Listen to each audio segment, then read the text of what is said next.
Rain hammered down on the winding mountain road, turning the asphalt into a slick river of danger. The night was quiet, except for the roar of thunder and the distant hum of an approaching engine, a silver luxury car cutting through the darkness. Inside, Isabella Carter, one of the city's youngest billionaires, gripped the steering wheel tighter. She was running from something, maybe the emptiness of her penthouse, maybe the boardroom battles that had left her heart numb. Her phone buzzed with a call from her assistant, but before she could answer, headlights flared in front of her. A truck veered across the line. She swerved, tires screeching, and the car spun wildly, slamming into the guardrail. The metal bent, the vehicle teetered dangerously on the edge, the cliff yawning below. Smoke filled the air. The world blurred. Isabella coughed, disoriented, her seatbelt jammed tight. Panic clawed at her chest as flames licked the hood. Then through the haze came the crunch of boots on gravel. A voice, rough, urgent, steady. "Hold on, I've got you."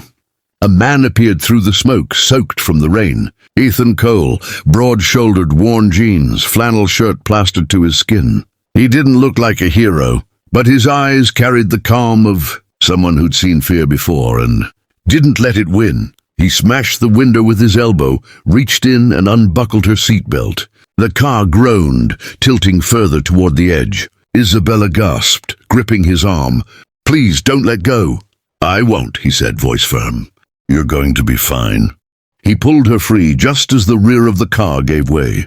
A thunderous explosion lit the night as the vehicle plunged down the cliff. Ethan shielded her with his body, the shockwave rippling over them both.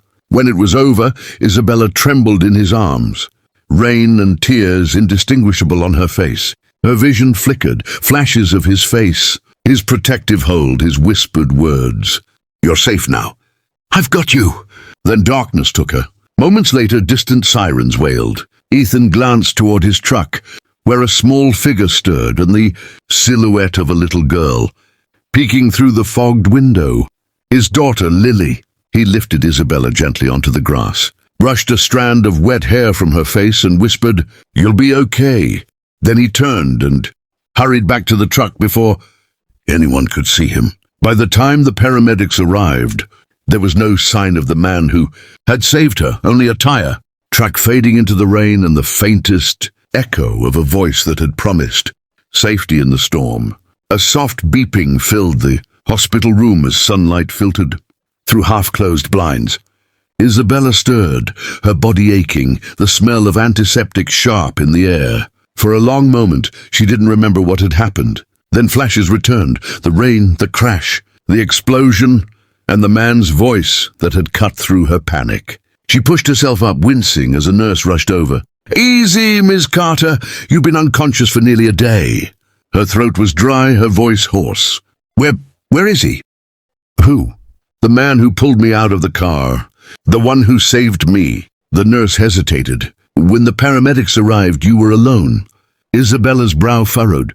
Alone, that couldn't be. She could still feel his hands pulling her to safety, hear his steady voice over the chaos. He wasn't a dream. He couldn't be. Later, as her assistant arrived with flowers and paperwork, Isabella interrupted every conversation with the same question. Did anyone know who the man was? Security footage? Witnesses? Anything? But no one had seen him. No cameras on that stretch of road. No reports of another vehicle. Nothing but her shattered car and a black pickup's tire tracks in the mud. Days passed. Isabella recovered physically, but something gnawed at her. Gratitude mixed with guilt. She was alive because of him, a stranger who had risked everything, then vanished before she could even say thank you. One morning a nurse entered carrying a small plastic evidence bag. "This was found near the crash site. Thought you might want it." Inside was a crumpled piece of paper. Damp from the rain, Isabella unfolded it carefully. It was a child's drawing, crude lines forming a man, a little girl, and a truck. Above them, in bright, uneven letters, "My daddy is a hero." Her heart clenched.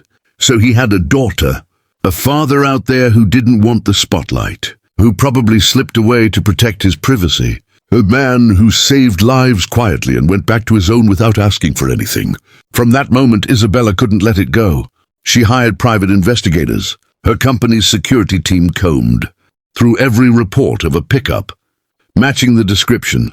She even visited small towns near the mountains, talking to mechanics, diner owners, and single parents. Every time she thought she was close, the trail went cold.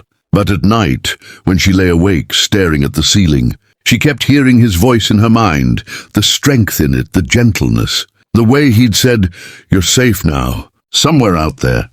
The man who had given her a second chance at life was tucking his daughter into bed, maybe smiling to himself, unaware that the woman he'd saved was searching for him, not out of obligation, but out of something deeper, something she couldn't yet name.